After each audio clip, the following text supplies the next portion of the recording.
નમસ્તે દર્શક મિત્રો. 5 વાગે કોઈ એવા મુદ્દાઓ પર કે જે ગુજરાતના લોકોને સીધી સ્પર્શે એવા મુદ્દાઓ લઈને આપણે આવતા હોઈએ છીએ. આજે આખો દેશ આપણે જોઈએ છીએ કે ચૂંટણી ફંડના મુદ્દે ફસાયો છે, રાજકીય પક્ષો એમાં ફસાયા છે, મૌનના મુદ્દે ફસાયા છે. ચૂંટણી ખર્ચ કેમ કરવો એ ઘણા બધા પક્ષોને આજે પ્રશ્ન સતાવી રહ્યો છે. કોંગ્રેસે હમણાં જ પ્રેસ કોન્ફરન્સ કરી કે અમે અમારા ખાતા ફ્રીઝ કરી દીધા છે કેન્દ્રની ભારતીય જનતા પાર્ટીએ ની સરકારે, એટલા માટે અમે ચૂંટણી લડી શકીએ. એવો ખર્ચ ક્યાંથી કાઢવો એ મોટો સવાલ છે. આજે આ હમણાં થોડી વાર પહેલા જ કોંગ્રેસે સત્તાવાર પ્રેસ કોન્ફરન્સ કરીને કહ્યું હતું. ચૂંટણી ફંડનો સૌથી મોટો એમના માટે પ્રશ્ન ઉભો થયો છે કોંગ્રેસ માટે. અને બીજી બાજુ ભાજપ કોંગ્રેસ ઉપર સતત પ્રહાર કરી રહ્યું છે કે કુટુંબવાદ ચલાવવામાં આવે છે કોંગ્રેસમાં. પરંતુ આજે ગુજરાતમાં એક એવા પક્ષની વાત આપણે કરવી છે કે જે આખો પક્ષ એક કુટુંબ ઉપર જ અત્યાર સુધી ચાલતો હતો અને હવે એ ભારતીય જનતા પાર્ટીમાં મર્જ થઈ ગયો છે, ભળી ગયો છે. હમણાં થોડા દિવસ પહેલા ભીલ આદિવાસી નેતા છુટુભાઈ વસાવા એ આ પક્ષની રચના કરી હતી. એમના પુત્ર દ્વારા એ પક્ષ ચલાવવામાં આવતો હતો અને ભીલ આદિવાસી નેતા છુટુભાઈ વસાવાએ લગભગ 1990 થી 2017 સુધી જનતા દળ યુનાઇટેડ જે ઓળખાતું હતું એમાં સભ્ય હતા અને તેમણે પાર્ટી એ છોડી દીધી હતી અને 2017ની ગુજરાત વિધાનસભાની ચૂંટણી પહેલા બીટીપીની સ્થાપના કરી હતી અને જેડીયુ ભારતીય જનતા પાર્ટી સાથે જોડાણ કર્યું હતું. એને જેડીયુએ 2 બેઠકો જીતી હતી. આ બંને પિતા પુત્રએ બંને બેઠક જીતી હતી. ઝઘડિયા વિધાનસભામાં મત વિસ્તારમાં છુટુભાઈ વસાવા અને ડેડિયાપાડા વિધાનસભા મત વિસ્તારમાં તેમના પુત્ર મહેશ વસાવાએ 1917ની ગુજરાતની ચૂંટણી જીત્યા હતા. એનું આ આખું કુટુંબ છે, એક પક્ષ સાથે જોડાયેલું આખું કુટુંબ અહીંયા જોઈ શકીએ છીએ આપણે. ભાજપ સાથે તેઓનું જોડાણ પણ હતું એ સમયે. પરંતુ ભારતીય જનતા પાર્ટીને આદિવાસી વિસ્તારોમાં કોઈ એક પ્રભુત્વ રહે એ પસંદ નહોતું અને એટલા માટે એમણે છુટુભાઈ વસાવાને કોઈ પણ રીતે રાજકીય રીતે એમનું જે પકડ છે લગભગ 1 કરોડ આદિવાસી વિસ્તારોમાં, આદિવાસી વસ્તીમાં 1 કરોડ જેટલા, તો એ પ્રભુત્વ તોડવું હતું ગમે તેમ કરીને અને એમાં સફળ પણ થયું છે ભારતીય જનતા પાર્ટી. ભલે એની પાછળના રાજકારણ ગમે તે હોય પરંતુ એમાં સફળ તો થયું જ છે ભારતીય જનતા પાર્ટી એક ટ્રાઇબલ પાર્ટીને તોડવા માટે. અને એ છોટુભાઈ વસાવાને જરા કે પસંદ નથી પડ્યું. છોટુભાઈ વસાવાએ જે પાર્ટીની સ્થાપના કરી ત્યારે એમણે આદિવાસીઓને થતા અન્યાય માટે એમણે આ પાર્ટી બનાવી હતી. 2020ની ગુજરાત પંચાયતની ચૂંટણીમાં બીટીપીએ એમ્સ સાથે ઓવૈસી સાથે એમણે જોડાણ કર્યું હતું, ગઠબંધન કર્યું હતું.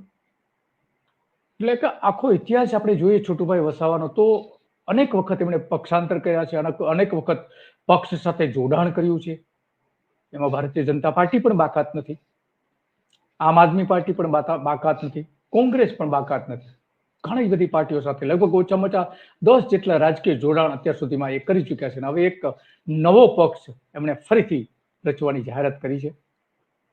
એટલે કે એક આદિવાસી વિસ્તારમાં એમનું જે પ્રભુત્વ છે છોટુભાઈ વસાવાનું એ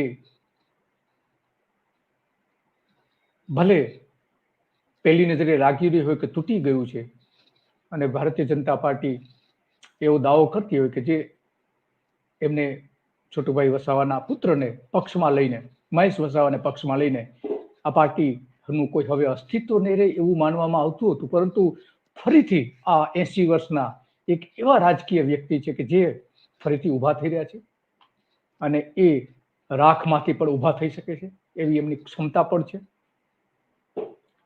આજ સુધી સત્તાની સામે તે લડતા આવ્યા છે. એટલે લોકોને ગમે છે, આદિવાસી વિસ્તારના લોકોને ગમે છે, ગુજરાતના લોકોને એટલા માટે તો છોટુભાઈ ગમે છે. એ હંમેશને માટે પડકાર ફેંકતા આવ્યા છે.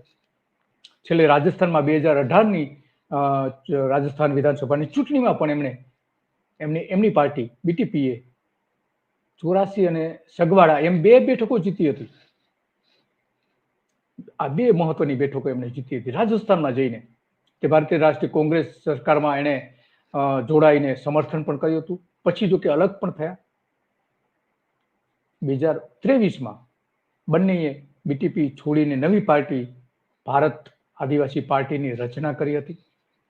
આ આખી જે ઘટના ચક્ર આપણે જોઈએ એક આદિવાસી વિસ્તારોનું, ગુજરાતના રાજકારણનું, તો આટલી મોટી ઉથલપાથલો કોઈ એક પ્રાદેશિક પક્ષ દ્વારા થઈ હોય એવી કદાચ આ એકમાત્ર પાર્ટી છે. અલબત્ત ઘણી બધી પાર્ટીઓએ સરકાર બનાવી છે, ગુજરાતમાં સરકાર બનાવી છે.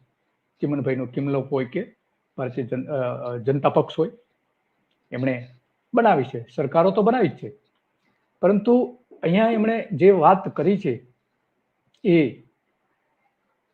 મોટા ભાગે તો એક પક્ષ દ્વારા કઈ રીતે એક વિસ્તારમાં જે ટ્રાઇબલ પાર્ટ કહેવામાં આવે છે ગુજરાતનો, આદિવાસી પટ્ટો જેને કહેવામાં આવે છે, ત્યાં એનું ભારે પ્રભુત્વ રહ્યું છે આજ સુધી.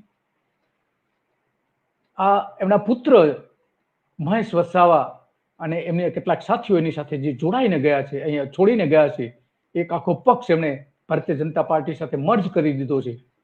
તો આ અંગે છોટુભાઈ વસાવા શું કહી રહ્યા છે એ પણ આપણે જોઈએ કે એમનું કહેવાનું શું છે આના માટે, એ પણ જોઈએ. એ ખાસ કરીને એવું કહે છે કે જવા માટેના ઘણા બધા કારણો છે.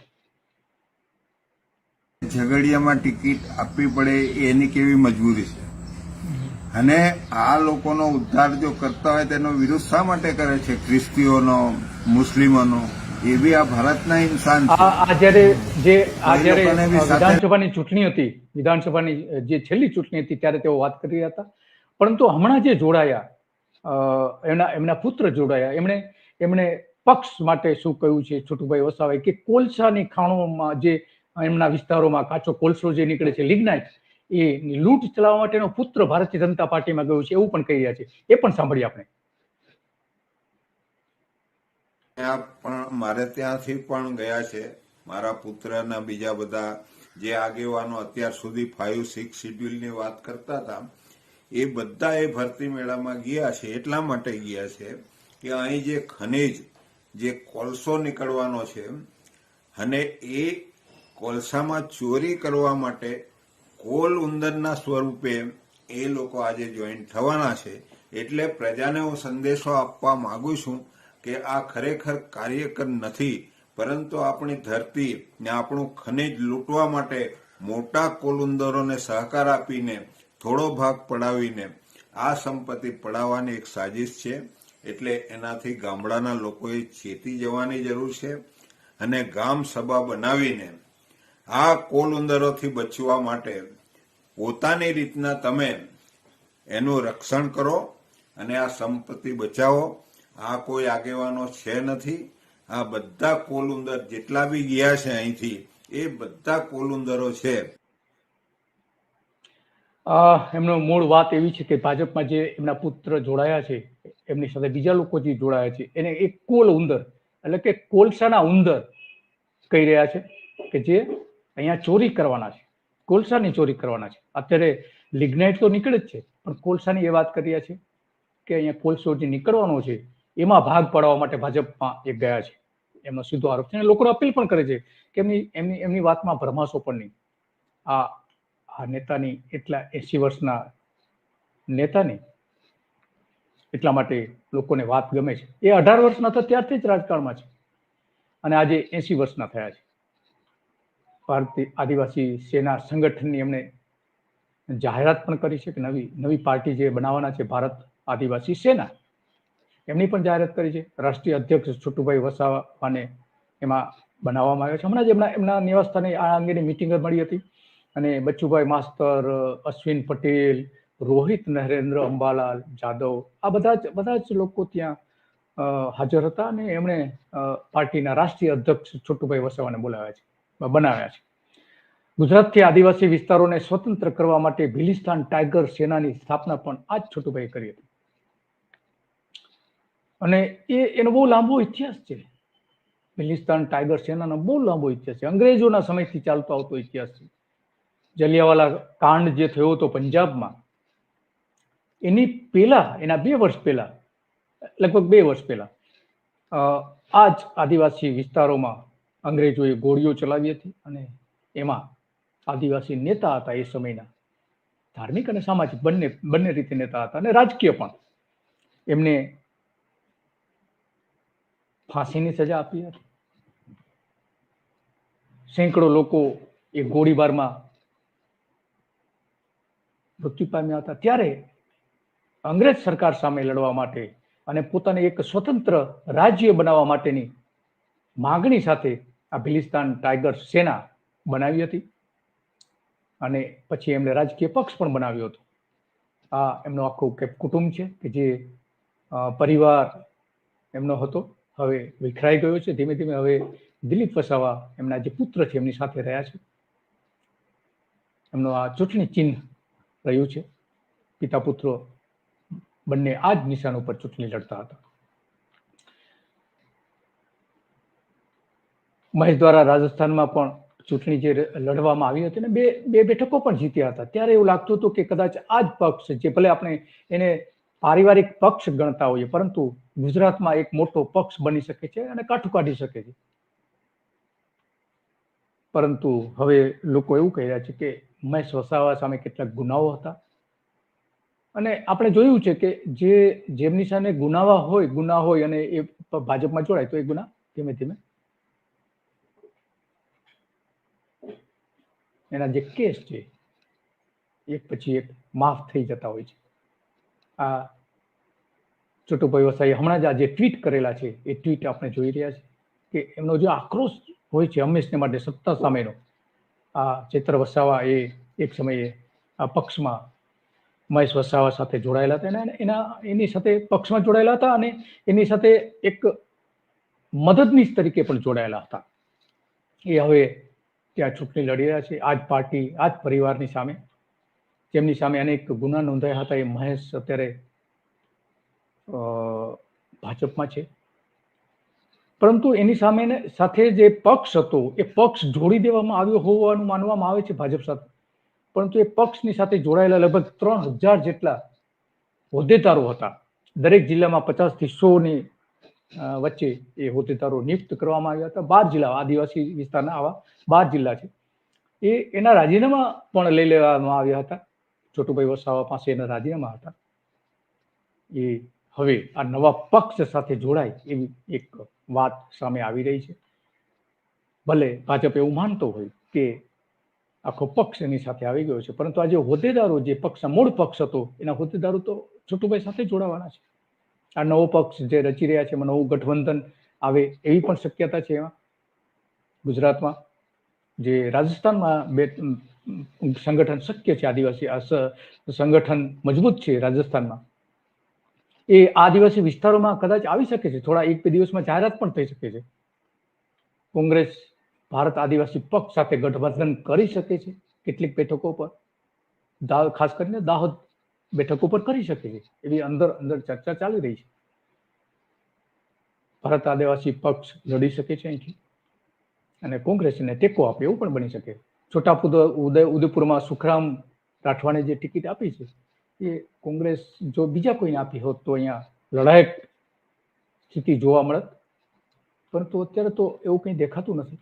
બીટીએસ માળખાના હોદ્દેદારો રાજીનામા છોટુભાઈને આપ્યા હતા અને એ જ હવે અહીંયા આ 12 જિલ્લાઓમાં એક્ટિવ જોવા મળશે, સક્રિય જોવા મળશે ભારત આદિવાસી સેનામાં. આ ત્રણેય પિતા પુત્રો છે. મહેશ વસાવાની સાથેના ત્યાં તસવીરો છે. પિતા પુત્ર વચ્ચે જે વારંવાર ઘર્ષણ થતું હતું, છેલ્લે હવે ત્રીજી પેઢી પણ બતાવવામાં આવી રહી છે.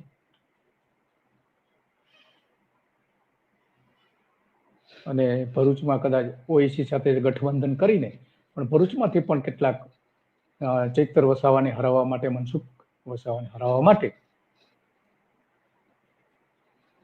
ગઠબંધન કરે એવી શક્યતાઓ પણ ત્યાં જોવામાં આવી રહી છે. તો આમ એકંદરે આપણે જોઈએ તો જે ભરૂચથી લઈને આદિવાસી આખો વિસ્તાર છે, એ વિસ્તારમાં ખાસ કરીને જંગલ અને પર્વતોનો વિસ્તાર છે. તો આ અહીંયા પકડ જમાવે છે અને એ દાવો પણ કરે છે, ઘણી ઘણી જગ્યાએ નુકસાન પણ કરે છે સામેવાળી પાર્ટીને. પિતા પુત્રો વચ્ચે આ ખટરાગ વધ્યો હતો ગઈ ચૂંટણી પછી. મહેશ વસાવાની ભાજપમાં જોડાવાની જાહેરાત વખતે પિતા પુત્ર વચ્ચે જાહેરમાં વિવાદો પણ થયા હતા. રાજસ્થાનના ભારતીય આદિવાસી અધિકાર પક્ષ ઉભો થયો છે અને 3 બેઠક ત્યાં જીતી છે. ભારતીય આદિવાસી અધિકાર પક્ષ એ કદાચ હવે ગુજરાતમાં આવી શકે છે, જે હવે ગુજરાતમાં આવવાની તૈયારી કરે છે અને કોંગ્રેસ એને ટેકો પણ આપી શકે, લગભગ 4 બેઠકો ઉપર લડી શકે, ભાજપને નુકસાન કરી શકે અને કોંગ્રેસ એને ટેકો આપે તો ઘણા બધા સમીકરણો બદલાઈ શકે છે.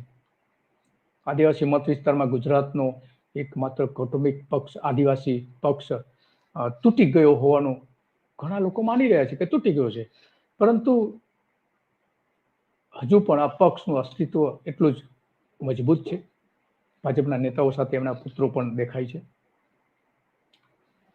મહેશ વસાવા ભાજપમાં ભળી જવા કે ભાજપને ટેકો આપવાના વાત જે છે એના કારણે આદિવાસી વિસ્તારોમાં એનું રાજકારણ ખતમ નથી થઈ જતું. છોટુભાઈ વસાવાનું આજે પણ એ રાજકીય રીતે તો ઘણા વિસ્તારો એવા છે કે જ્યાં પકડ ધરાવે છે અને એ પકડના કારણે કોઈ પણ એને ચેલેન્જ કરી શકે, કોઈ પણ એ ચેલેન્જ કરી શકે છે.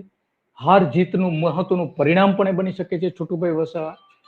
અને એટલા માટે આખી જે વાત સામે આવે છે એટલા માટે આપણી સાથે જોડાઈ ગયા છે રોમેલ સુતરિયા કે રોમેલ સુતરિયા આપણી સાથે જોડાઈ ગયા છે અને આદિવાસી વિસ્તાર નમસ્તે રોમેલભાઈ. અને આદિવાસી વિસ્તારોમાં એમની રાજકીય ઘણી સૂઝ છે, ઘણી બધી રાજકીય આંદોલનો પણ એમણે કરેલા છે, સામાજિક આંદોલન, રાજકીય આંદોલન અને આદિવાસીઓનું જ્યાં શોષણ થતું હોય છે ત્યાં એ હંમેશા માટે આદિવાસીઓની સાથે ઉભા રહ્યા છે રોમેલ સુતરિયા. અને ઘણા બધા એવા બનાવો છે કે એમાં એમણે ન્યાય પણ અપાવ્યો છે, આદિવાસીઓને ન્યાય પણ અપાવ્યો છે. અને આદિવાસીઓમાં કયા પ્રકારનું રાજકારણ છે એ ઊંડે સુધી એમની એ સૂઝ ધરાવે છે. રોમેલભાઈ, આપણે પહેલા તો એ કે આજે આદિવાસીઓમાં જે થઈ રહ્યું છે પક્ષ અને પક્ષાપક્ષીનું રાજકારણ, એક પક્ષમાંથી બીજા પક્ષમાં જવાની જે વાતો સામે આવી રહી છે, તો એની લોકોમાં, સ્થાનિક લોકોમાં શું અસર ઊભી થઈ છે? આદિવાસી વિસ્તારોમાં છેલ્લા લાંબા સમયથી કોંગ્રેસથી તો જે નારાજગી છે તે આપણે સૌએ વિધાનસભાની ચૂંટણીઓ દરમિયાન જે રીતે આમ આદમી પાર્ટીને રિસ્પોન્સ મળ્યો એનાથી ભાંપી લીધું હતું કે આદિવાસી વિસ્તારો ક્યાંક ને ક્યાંક કોંગ્રેસથી નારાજ થયા હતા. માટે જ આદિવાસી વિસ્તારોની અંદર બીજા ક્રમે, ત્રીજા ક્રમે આમ આદમી પાર્ટીના ઘણા ઉમેદવારો રહ્યા. બહુ જ નવો પક્ષ હતો, તેમ છતાં પણ તેને બહુ સારો રિસ્પોન્સ મળ્યો. કોંગ્રેસની પ્રત્યેની જે નારાજગી છે તેની પાછળના બહુ જ બધા મુદ્દાઓ છે. ઉદાહરણ તરીકે જળ જંગલ જમીનનો 2005માં બનેલો કાયદો, જંગલ જમીન અધિનિયમ 2005નું અમલીકરણ ને લઈને રાહુલ ગાંધી સતત બોલી રહ્યા છે. વર્તમાનમાં પણ રાહુલ ગાંધી જ્યારે નંદુરબાર પહોંચ્યા ત્યારે તેમણે આ વિષય ઉપર વાત કરી કે કોંગ્રેસની જો ભવિષ્યમાં સરકાર બને તો અમે જંગલ જમીનના તમામ દાવાઓ અપાવી દઈશું, કે પછી જંગલ જમીનના જે રિજેક્ટ થયેલા દાવાઓ છે તેનું રિવ્યુ કરીને 6 મહિનામાં કાર્યવાહી કરી આપીશું. પણ ગુજરાત કોંગ્રેસ અહીંયા આગળ નબળી સાબિત થાય છે કે ગુજરાત કોંગ્રેસ તેમના નેશનલ લીડર્સ જે વાત કરી રહ્યા છે એ વાત પણ ગુજરાતના આદિવાસીઓ સુધી પહોંચાડી શકી નથી. ભૂતકાળમાં ઘણા બધા એવા આંદોલનો થયા જ્યારે આદિવાસી સમાજના જે આગેવાનો છે તે આગેવાનોએ મજબૂતીથી તેને લીડ કર્યા. તેમાં પણ ક્યાંક ને ક્યાંક સામાજિક લોકોનું એવું કહેવું છે કે કોંગ્રેસે તેને એ આંદોલનોનું કોંગ્રેસીકરણ કરવાનો પ્રયત્ન કર્યો. આ બધા જે મુદ્દાઓ રહ્યા એના કારણે જ્યારે કોંગ્રેસના નેતાઓ વિપક્ષ છોડીને સત્તા પક્ષ તરફ વટલાવા લાગ્યા કે પછી એમ કહીએ ઘર વાપસી કરવા લાગ્યા, એવી પરિસ્થિતિઓની અંદર આદિવાસી સમાજના જે છેવાડાના માનવી છે, જેને હજુ પણ વીજળી નથી પહોંચી, રસ્તા નથી પહોંચ્યા, કે ત્યાં આગળ નેટવર્કનો ભયંકર અભાવ છે, આવા જે મુદ્દાઓ પર વાત કરવાની જગ્યાએ પક્ષાપક્ષીનું જ્યારે રાજકારણ ઉત્પન્ન થયું તો આ તમામ આગેવાનો, તમામ આદિવાસી સમાજના લોકો ક્યાંક ને ક્યાંક એવી અવસ્થામાં પહોંચ્યા છે અત્યારે કે અમારો પોતાનો પક્ષ કયો અને અમારા માટે વાત કરી શકે એવું પ્લેટફોર્મ કયો, બરાબર અને છે. તેનું જ એટલે કારણ છે. ત્યાં હા, એ મૂળ કારણ એ છે કે કોંગ્રેસ જે છે એ આદિવાસીઓને ખરેખર પ્રોપરલી ગાઈડ કરી શકે, એની સાથે રહી શકે, એની સાથે ઉભા રહી શકે એવા કોઈ નેતાઓ ન રહ્યા. એના કારણે આ બધા અત્યારે જે પક્ષાપક્ષીનું રાજકારણ છે, એક પક્ષ છોડીને બીજા પક્ષમાં જઈ રહ્યા છે અને આમ આદમી પાર્ટી મજબૂત થઈ રહી છે, એવો તમારો કહેવાનો મતલબ નીકળે છે. પરંતુ એની સામે જે છોટુભાઈ વસાવાનો પક્ષ જે હતો એ તો કેમ પછી તૂટી રહ્યો છે? એનું શું કારણ છે? મારું અંગત એવું માનવું હતું કે છોટુભાઈનો જે પક્ષ છે એ છોટુભાઈની હયાતી પછી પણ કદાચ જો તેઓ અત્યારે આપણી વચ્ચે છે તેમ છતાં આ પ્રકારની પરિસ્થિતિનું સર્જન થયું છે, તો ચોક્કસ આવનારા વર્ષોની અંદર આવું થવાનું સ્વાભાવિક હતું. કેમ કે ભાજપની જે કાર્ય પદ્ધતિ છે તેની અંદર નેતાઓને દબાવવા કે નેતા ઉપર કેસ કરવા, મહેશભાઈ જે અત્યારે ભાજપમાં ગયા છે, મહેશભાઈનું પોતાનું એવું કહેવું છે, મારી આગળ તેમને કહેલું છે કે રૂમેલ મારા ઉપર 57 જેટલા કેસો થયેલા છે. તો સ્વાભાવિક છે કે આ જે પદ્ધતિ છે ભાજપની, એનાથી નુકસાન તો પહોંચવાનું જ હતું. બરાબર છે. અને ભાજપ અત્યારે આપણે જોઈએ છે કે કોઈ પણ અત્યારે એના પક્ષમાં આવવા હા માંગતા હા હોય તો આવી શકે છે. હા, બિલકુલ એનો ભાગ બિલકુલ. એક હોઈ શકે. અને આ ભાજપ શા માટે આવું કરી રહ્યું છે? ખરેખર આદિવાસી વિસ્તારોમાં ભાજપને જરૂર છે બીજા પક્ષના લોકોને લેવા માટેનું? જરૂર તો બિલકુલ નથી, કેમ કે તેમના પેજ પ્રમુખના અને એ પ્રકારના જે કોન્સેપ્ટ છે તેના કારણે તેમનું સંગઠન ઘણું મજબૂત છે, મજબૂત છે. કોઈને ગમે કે ના ગમે. હા, મજબૂત તો છે જ, એમાં કોઈ સવાલ નથી. તો જે આ છોટુભાઈ સાથે જોડાયેલા હતા, મહેશભાઈ સાથે જે જોડાયા હતા, એવા લગભગ 3000 જેટલા એક્ટિવ કાર્યકરો જે કહી શકાય 12 જિલ્લાઓમાં. તો એનું શું અત્યારે પરિસ્થિતિ, કેવી પરિસ્થિતિ, ક્યાં રહેશે, શું કરશે? ઘણા બધા કાર્યકર્તાઓ રાજીનામા આપી ચૂક્યા છે, તેવું તે કાર્યકર્તાઓ સાથેની વાતચીતની અંદર જાણવા મળેલું છે. તે સિવાય એ તમામ કાર્યકર્તાઓ પોતે પક્ષ વિપક્ષમાં ક્યાંક ઘણા ભૂતકાળમાં પણ ગયા છે અને ભવિષ્યમાં પણ જશે. પણ અત્યારે જે તાજેતરમાં સૌથી મહત્વનું છોટું વસાવા પોતે જે કિંગ મેકરની ભૂમિકામાં રહે છે આદિવાસી પટ્ટાઓની અંદર, તે જ દ્રષ્ટિકોણથી તેમણે ભારત આદિવાસી સેના નામનું એક સંગઠન લોન્ચ કર્યું છે. જે સંગઠન આવનારા દિવસોમાં હવે જોવું રહ્યું કે કેટલી બેઠકો ઉપર લડવા જાય છે, કેમ કે ચોક્કસ એ લડશે એટલે એ જે બધા કાર્યકર્તાઓ છે જેમણે બલિસ્તાન ટાઈગર સેનામાંથી કાં તો ભારતીય ટ્રાઇબલ પાર્ટીમાંથી રિઝાઇન કર્યા છે, તેઓ છોટુભાઈના ફોલોવર હોવાથી, કેમ કે બધા કાર્યકર્તાઓનું મોટા ભાગે એમ કહેવું હતું કે અમે છોટુભાઈના વંશજો છીએ, કે છોટુભાઈ સાથે અમે સંકળાયેલા છીએ, તેમના ફોલોવર છીએ.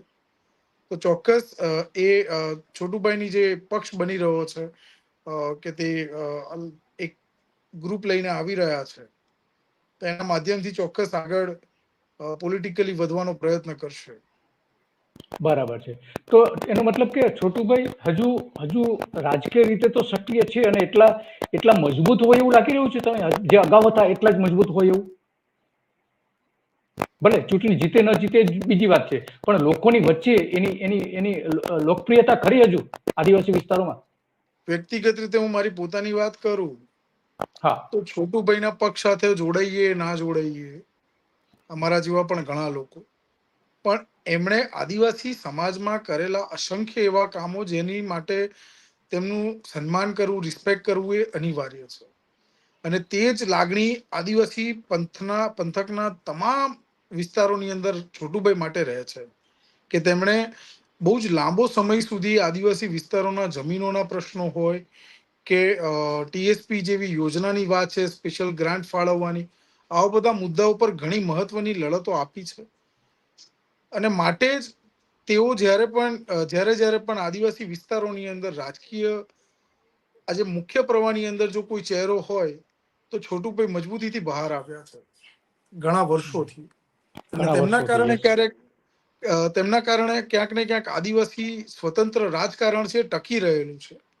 અને માટે જ એમ માનીશ, કેમ કે બીજા બી ઘણા નેતાઓ છે અત્યારે, યુવાનોમાંથી પણ ઘણા આપમાંથી કે કોંગ્રેસમાંથી આગેવાનો ઊભા થઈ રહ્યા છે, પણ જે ટ્રાઇબલ આદિવાસીયતના પર્સપેક્ટિવ સાથે જવું, એ વિચારધારા સાથે સંકળાયેલા હોવું, એનો ક્યાંક નવયુવાનોમાં કે જે રાજકીય નેતાઓ બની રહ્યા છે તેમનામાં અભાવ જોવા મળે છે. જ્યારે એ મામલે છોટુભાઈની જે સમજ છે એ ખૂબ જ મજબૂત રહે છે ને એના કારણે આદિવાસી સમાજના જે વૈચારિક કક્ષાએ કે સમાજ સાથે બહુ જ નજીકથી જોડાયેલા આગેવાનો અને નાગરિકો છે તે છોટુભાઈની તરફે રહેતા હોય છે, અને માટે તેમનું જ્યાં સુધી તેઓ છે ત્યાં સુધી હું નથી માનતો કે તેમની પ્રાસંગિકતા ગુજરાતના આદિવાસી કે મુખ્ય પ્રવાહના રાજકારણમાં ખતમ થઈ શકે. હા, એટલે ચાલુ રહેશે. તો હવે એ બહારના રાજ્યો, ખાસ કરીને રાજસ્થાનની જે વાત કરી, તે રાજસ્થાનમાં પણ પક્ષની મદદ લઈ શકે અહીંયા ગુજરાતમાં, અથવા તો ઝારખંડ મુક્તિ મોરચો છે, એમાંના કોઈ નેતાઓને અહીંયા લાવી શકે ને એ વધારે મજબૂત થાય એવું બની શકે? ઝારખંડ મુક્તિ મોરચા તો અત્યારે ઓલમોસ્ટ પોતે એક લીગલ બેટલમાં એવો ફસાઈને બેઠેલો છે, એટલે કદાચ ગુજરાતમાં આવે કે ના આવે એ બહુ મોટો પ્રશ્ન ઊભો થાય. પરંતુ રાજસ્થાનની અંદર જે એક નવું પોલિટિકલ પાર્ટીનું સ્ટાર્ટઅપ ઊભું થયું 2020-22 પછી, ભારત આદિવાસી પાર્ટી, જેને બાપ તરીકે પણ લોકો ઓળખે છે, જેના 3 રાજસ્થાનમાં એમએલએ છે અને 1 એમએલએ છે મધ્યપ્રદેશમાં. આદિવાસી વિસ્તારોમાં બીટીપી પછી એમ કહી શકાય કે ખૂબ જ ઝડપથી અચીવ કરેલી છે 4 બેઠકો. એવું આ એક પોલિટિકલ પાર્ટી છે જેના વિશે મુખ્ય પ્રવાહના માધ્યમોમાં બહુ ચર્ચા છે નહીં, પરંતુ એમ માનું છું કે 4 બેઠકો ફર્સ્ટ ટર્મમાં કાઢવી બહુ જ મહત્વની બાબત ગણાય. સાથે જ આવનારા દિવસોમાં બી કદાચ એ ઇન્ડિયા અલાયન્સ સાથે જશે કે નહીં જાય એ ચર્ચાના વિષયો છે, પણ જો એમ થશે તો ચોક્કસ તમે કહો છો એમ છોટુભાઈ અને બીજા જે પક્ષો છે તે પણ એની સાથે જોડાઈને આવનારા બહુ જ બધા રાજ્યોની ચૂંટણીઓની અંદર એનો પ્રભાવ પડશે. પ્રભાવ પડશે, હા, પડી શકે, કારણ કે કોંગ્રેસ પણ પ્રયત્ન કરી રહ્યો છે. રાજસ્થાનનું જે જૂથ છે એને ગુજરાતમાં લાવીને ચૂંટણી લડવા માટે પ્રયત્ન કરી દીધું. પરંતુ આ બધાની વચ્ચે જે છોટુભાઈએ એક વાત કરી, હમણાં જ આપણે એક વિડીયો આપણે જોડાયા પેલા એમનો જૂનો વિડીયો કોઈકે ઉતારેલો છે, એ ચલાવતા હતા, તો એમાં એવું કે એ એવું કહી રહ્યા છે કે જે મહેશ વસાવા અને બીજા જે લોકો છે એ ભાજપમાં ગયા છે, એની પાછળનું મુખ્ય જે કારણ છે એ રાજકીય કરતા ત્યાં કોલસો જે નીકળવાનો છે એ કોલસાની લૂંટ ચલાવવા માટે ગયા છે, એવો એ આરોપ મૂકી રહ્યા છે. તો શું વાસ્તવિકતા શું છે? ત્યાં કોલસાની જે વાત કરી રહ્યા છે, તમે ઘણી બધી કંપનીઓ સામે લડત પણ આપી છે કે આવા મિનરલ્સ ની જ્યાં ઉઘાડી લૂંટ કરવા માંગતા હતા એની સામે, અને તમે એમાં સક્સેસ પણ રહ્યા છો. તો આ કોલસાની જે વાત કરી રહ્યા છે એ શું છે? એ લોકોને થોડું, અમારા દર્શકોને થોડું સમજવું છે.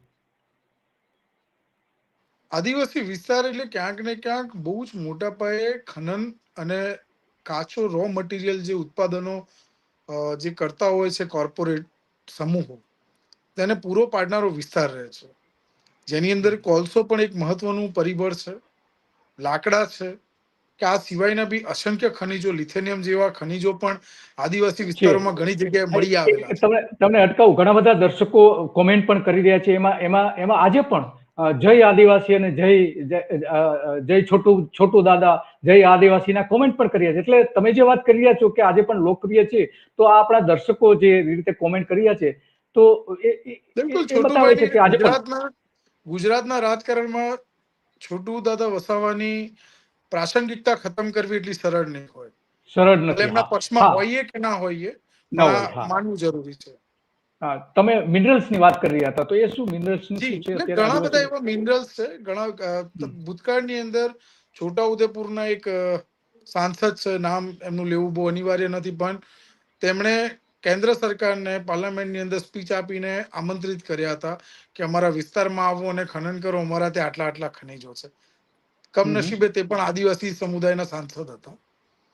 જોકે આ વખતે બિચારા રિપીટ નથી થયા, એનું દુઃખ માણતા હશે, પણ તેમણે આમંત્રણ આપ્યું હતું કેન્દ્ર સરકારને, કેમ કે એવા ખનિજો મળી આવેલા છે કે અત્યારે હું એટલા માટે પણ નથી બોલી રહ્યો કેમ કે ઘણા લોકોના ધ્યાન પર આવશે કે આવા ખનિજો અહીંયા આવેલા છે, અને ગામોના ગામો ભયંકર પરિસ્થિતિ એવી છે, જ્યારે જો એ વસ્તુ જાહેરમાં આવશે સાહેબ, તો 5-5, 10-10, 15-15 ગામો એની અંદર વિસ્થાપિત થશે જો સરકાર એને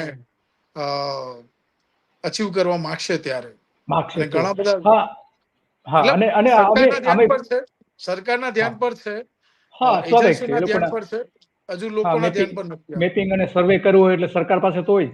પરંતુ બિલકુલ. હમણાં હું એક રિપોર્ટ વાંચતો હતો, રોમેલજી, કે એમાં એક ઉલ્લેખ છે કે ભારતમાં જ્યારથી આઝાદ ભારત પછી જે કંઈ સૌથી વધારે વિસ્થાપિત લોકો થયા હોય તો એ આદિવાસી વિસ્તાર છે. એમાં એક ફિગર આપેલો હતો કે 2,17,00,000 આદિવાસી વિસ્તારો આવા બધા મિનરલ્સ, સિંચાઈની યોજનાઓ અને બીજી બધી યોજનાઓના કારણે વિસ્થાપિત થયા છે. તો આ આટલા બધા આદિવાસીઓ કઈ રીતે એને સરકાર ડિસ્ટર્બ કરી રહી છે એના જીવનમાં, એ જે સામાન્ય જે જીવન જીવે છે એમાં કઈ રીતે ડિસ્ટર્બ કરી રહી છે એટલા મોટા પ્રમાણમાં? શું કારણ છે આટલા બધા ખનિજો લેવાનું? આપણે જોયું છે કે હમણાં કેટલીક જે ગુજરાતની જે કંપની છે, અદાણી કંપની, એ પણ ઝારખંડથી લઈને બીજા બધા રાજ્યોમાં મિનરલ્સ માટે આદિવાસીઓને ડિસ્ટર્બ કરીને ત્યાં પણ ખાણ કામ કરવા માંગે છે. તો આટલા મોટા પ્રમાણમાં આ બધા ઉદ્યોગો લાવવાનું કારણ શું છે? કઈ સમજ નથી પડતી કે આટલા બધા આદિવાસીઓને કેમ હેરાન કરવામાં આવે છે. તમે હમણાં જે લિંક યોજના, જે રિવર લિંક યોજનાનો તમે જબરદસ્ત વિરોધ કર્યો હતો કે ભાઈ આટલા બધા લોકોને તમે વિસ્થાપિત ન કરી શકો, અને એમાં તમે અને ઘણા તમારી સાથે બીજા પણ કેટલા લોકો જોડાયેલા હતા, અને અલગ અલગ રીતે પણ ઘણા લોકો જોડાયેલા હતા, તો એમાં સક્સેસ થયા હતો. તો આવી બધી યોજનાઓ જે છે, જે છોટુભાઈ વાત કરી રહ્યા છે, કોલસાની, ખાણોની અને મિનરલ્સની, તો એ અટકાવી નહીં શકાય? તમને એક બહુ જ મજાની તમે ખનનની વાત કરો છો. આપ પણ આપણી ચેનલના મારફતે ખેડૂતો માટે સતત અવાજ ઉઠાવતા રહ્યા છો, અને સૌરાષ્ટ્રના અને કચ્છ સુધીના ખેડૂતોને, નાગરિકોને પાણી પહોંચે એના માટે ગુજરાત સરકાર દાવા કરતી રહી છે કે અમે દક્ષિણ ગુજરાતની અંદર જ્યાં આદિવાસીઓને બહુ જ મોટા પ્રમાણમાં, બહોળા પ્રમાણમાં વિસ્થાપિત કર્યા હોય એવા ડેમો બનાવ્યા છે. આદિવાસી લોકોની 2-3 પેઢીઓ ત્યાં આગળ વિસ્થાપિત થઈ છે ઘણા બધા ડેમોમાં. તમને જાણીને નવાઈ લાગશે કે ગુજરાતની નર્મદાનું પાણી આવનારા દિવસોમાં દુબઈ પીવાનું છે, અને એના માટેની યોજના ઓલરેડી આ લોકોએ લોન્ચ કરી દીધી છે. ઘણા કામો પણ શરૂ થઈ ગયા છે. અને તમે જે રોમેલ, અટકાવીશ તમને. અજીત દિનેશ વસાવા પણ જે કોમેન્ટ કર્યા છે કે છોટું દાડાથી આદિવાસી સમાજ હક અધિકારની લડત આમાં કરતા છે. શીખ્યા છે. એનો મતલબ એવું છે એટલે કે અમારા લીડર છે આ, જે અમે લડી રહ્યા છીએ અમારા ટર્મ, જે તમે અત્યારે વાત કરી રહ્યા છો. હા બિલકુલ, જી. બિલકુલ. હા, તો ઘણા બધા કામો એના શરૂ થઈ ગયા છે. અને તમે જે યોજનાની વાત કરી, પાર તાપી રિવર લિંક યોજના, એ યોજના જે દુબઈ પાણી પહોંચાડવાનું હતું તેનો જે એક ભાગ હતો, તેનો ઉદ્દેશ્ય જ્યારે શરૂઆતમાં જો માનીએ તો આ યોજના અબ્દુલ કલામજીનો કન્સેપ્ટ હતો મૂલતઃ, જો એનું થોડુંક હિસ્ટ્રીમાં જઈએ તો. કેમ કે તેમનું એમ કહેવું હતું કે જે નદીઓમાં વરસાદી પાણી છે તેને રિઝર્વ કરીને આપણે મનુષ્ય જાતિ માટે બચાવી શકીએ એટલું વધારે સારું છે. પાણીની સમસ્યા સામે આપણે લડી શકીએ, કે જે વિસ્તારોમાં પાણી નથી એ વિસ્તારોમાં આપણે પાણીને ડાયવર્ટ કરી શકીએ. એના માટે આખી લિંક યોજના હતી. પરંતુ પાછળથી આવેલી બધી ગવર્મેન્ટોએ એ યોજનાને એ રીતે ડિઝાઇન કરવા લાગી કે જેનો બહુ મોટા પાયે વેપાર થઈ શકે.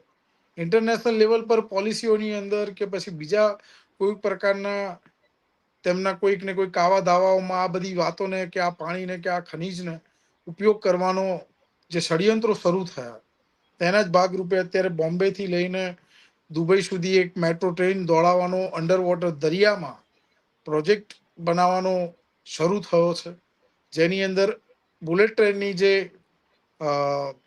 લાઈન બિછાવવામાં આવશે અંડર વોટર, ત્યાં આગળ 2 પાઇપલાઇનો લગાવવાનો ચર્ચા છે બેઝિક, કે જેની અંદર દુબઈ આપણને કહે છે કે તેલ પ્રોવાઈડ કરશે અને ભારત દુબઈને પાણી પ્રોવાઈડ કરશે. પાણી આપશે. તો આ બહુ સ્પષ્ટ વસ્તુ છે કે દર વખતે વિકાસના નામે આદિવાસીઓ વિસ્થાપિત થતા રહ્યા છે, બેઘર થતા રહ્યા છે. 3-3, 4-4 પરિવારો એમના જે છે, હજારો પરિવારો 3-3, 4-4 પેઢીઓ સુધી સતત વિસ્થાપિત થતા રહે છે. કેવડિયાની અંદર સ્ટેચ્યુ ઓફ યુનિટીમાં આપણે આ જ વસ્તુ જોઈ કે આજે પણ ત્યાંના જે ઘણા બધા ખેડૂતો છે, પરિવારો છે, તેમને શું વૈકલ્પિક વ્યવસ્થા મળી છે કે કેમ આપણે નથી જાણતા. કે ત્યાં આગળ જંગલ જમીન ખેડનારા જે આદિવાસીઓ છે, કેવડિયા સાપુતારા જે હાઈવે બની રહ્યો છે, હાઈવેમાં 6 કિલોમીટરનું જંગલ સાહેબ કપાવવાનું છે. હવે એ જંગલ જે 6 કિલોમીટર કપાવવાનું છે, તેની અંદર શું જંગલ જમીનનો અધિકાર મેળવીને જમીનનો હક દાવો જેમણે લીધો હશે વર્ષો સુધી લડ્યા બાદ, એવા પરિવારોની જમીન જતી રહેશે, એમને ફરી લડવાનું પોતાના હક અધિકારો માટે. એમની તો 4-4, 5, 2-2, 3-3, 4-4 પેઢી તો લડવામાં ને લડવામાં જ નીકળી જાય. તો એ પોતાના માનવ વિકાસ કે પછી તેમના પરિવારનો વિકાસ ક્યારે કરી શકે? તેમના બાળકોનું ભણતર કેવી રીતે થશે? અને આવા અસંખ્ય એવા મુદ્દાઓ છે કે આદિવાસી વિસ્તારના જે બાળકો છે તેમની અંદર કુપોષણ સતત દેખાય છે. ગઈકાલની જ વાત કરું સાહેબ તમને, છોટાઉદેપુર જિલ્લાની અંદર કવાંટ તાલુકો છે, કવાંટ તાલુકાના મોટી ટીટોડ ગામની અંદર, અમે રોડ ઉપર જ ગામ છે, અમે કોઈ કવાંટમાં કોઈ ગામ કારણોસર ગયા તો વળતા એમ થયું કે રસ્તા ઉપર જ એક શાળા હતી સરકારી, તો બે ઘડી એમ થયું કે શાળાની મુલાકાત લઈએ. એ શાળાની અંદર જ્યારે જઈને જોયું તો મધ્યાહન ભોજન ચાલી રહ્યું હતું. તો મારી સાથે એક બીજા મિત્ર હતા, એમને થયું કે ચાલો આપણે એ ભોજન જે બાળકોને પીરસવામાં આવી રહ્યું છે, એકદમ છેવાડાના ગરીબ આદિવાસી બાળકોને, એ ભોજનની ગુણવત્તા શું છે ચેક કરીએ. સાહેબ આપણે જાણીને નવાઈ લાગશે, અમારા મિત્રે એનો વિડીયો પણ બનાવ્યો છે. જે દાળ હતી એ દાળ સદંતર કાચી હતી. અને એ બાદ જે શિક્ષકો હતા, પ્રિન્સિપલ હતા, તમામના ઇન્ટરવ્યુ લઈને ઓન કેમેરા એમની જોડે વાત કરી તો એમણે બી કીધું કે હા દાળ કાચી છે. એટલે એવું નથી કે અમે ખાલી આક્ષેપ લગાવીએ છીએ, એ લોકોએ પણ સ્વીકાર્યું દાળ કાચી છે. અચ્છા, કારણ શું આપ્યું? તો એમ કે છે કે સરકાર તુવેરની દાળ નથી આપી રહી, ચણાની દાળ આપી રહી છે, એટલા માટે આ કાચી છે. તો છેવાડાના માનવી ને જે આ વિવિધ પ્રકારના લાભો મળે છે કે બધી વાતો કરીએ છે, પણ ત્યાં આગળ જઈને જોઈએ છે તો ખબર પડે છે કે એ કાચું ખાઈને એ બાળકો પોતાના શિક્ષણની ભૂખ મિટાવવા માટે ત્યાં આવે છે. તો રોમલજી, આ એક આદિવાસી આપણા ગુજરાતના ઇતિહાસ, જે રાજકીય ઇતિહાસ છે, એમાં છોટુભાઈએ જે પાર્ટી ઊભી કરી અને બીજી અલગ પાર્ટી અને જે સંગઠનો, લગભગ 10 જેટલા સંગઠનો અને પાર્ટી બધું થઈને થાય છે, તો એની સાથે જોડાયેલા, એની સાથે જોડાઈને આંદોલનો કર્યા, આદિવાસીઓનો અવાજ રજૂ કરતા રહ્યા અને એક મજબૂત પાર્ટી બનાવી. લગભગ 13 જેટલી બેઠકો કહી શકાય કે જ્યાં આદિવાસી રિઝર્વ છે શિડ્યુલ ટ્રાઇબ માટેની 182 બેઠકોમાંથી. તો આટલી મજબૂત 27, હા, તો હા 27, સોરી, અને 13 આપણે આ છે દલિત માટેની. હા. તો એ સારું થયું તમે એ ધ્યાન દોર્યું તે. તો આ જે આજે આટલું બધું મહત્વ છે, આટલું બધું પ્રભુત્વ છે, છતાં પણ છોટુભાઈ વસાવા કેમ સફળ ના થયા આદિવાસી સમાજને ન્યાય અપાવવામાં, એના પ્રશ્નોને દૂર કરવામાં, પ્રશ્નોની સરકાર સુધી એની રજૂઆત કરવા માટે કેમ રાજકીય રીતે સફળ ન થયા? શું કારણ છે? આટલા બધા આજે પણ પ્રશ્નો છે. અહીંયા આગળ વાત એવી છે કે આખું ગુજરાત ક્યાંક ને ક્યાંક 40% મતદાન ભાજપ વિરોધી કરે છે. આપણે મતદાનનું જે વોટ રેશિયો જોઈએ તો ગુજરાતમાં 40% લોકો ભાજપ વિરોધી મતદાન કરે છે. તેમ છતાં ઘણા લોકો જે ઈચ્છતા હોય કે ભાજપને હરાવી છે, હરાવી નથી શકતા. આ વાત એવી જ છે કે છોટુભાઈ કેવા જેવા, તેમના જેવા અસંખ્ય એવા આગેવાનો જેમણે સતત આદિવાસી હક અધિકારોની જે મશાલ છે તેને સળગતી રાખી છે, તેઓ તેમની ફરજ નિભાવતા રહ્યા છે અને હજુ પણ નિભાવી રહ્યા છે. ઘણા બધા વિસ્તારો એવા છે કે જ્યાં આગળ ચોક્કસ પરિણામ આવ્યા છે. જે ત્યાં આગળ જઈને જોઈએ તો આજે આદિવાસી યુવાનો જે તમે કોમેન્ટ બોક્સમાં બતાવી રહ્યા છો કે આ રીતે લખી રહ્યા છે, દેટ મીન્સ કે એ યુવાનોની અંદર તેમણે લડતની, સંઘર્ષની એક ચિંગારી ચોક્કસ આપી છે. એટલે પેલું જે કહેવાય છે ને કે પહેલી પેઢી લડશે, બીજી પેઢી વધારે સંઘર્ષ કરશે. બની શકે કદાચ ત્રીજી પેઢી જે છે આદિવાસી સમાજની, એ ગુજરાતના મુખ્યમંત્રી તરીકે સત્તામાં પણ બેઠી હોય અને એ દિવસો કદાચ દૂર નહીં હોય હવે. બરાબર છે.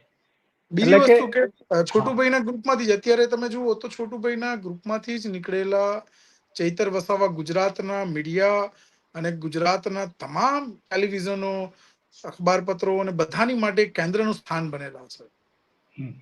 તો આવી કેડર આપી છે, આવા યુવાનો તૈયાર કર્યા છે તેમણે. બીજા પણ ઘણા બધા યુવાનો બહાર આવ્યા છે. એટલે લડાયક નેતાઓ તૈયાર કર્યા છે. તમારો કહેવાનો મતલબ એ છે. બિલકુલ.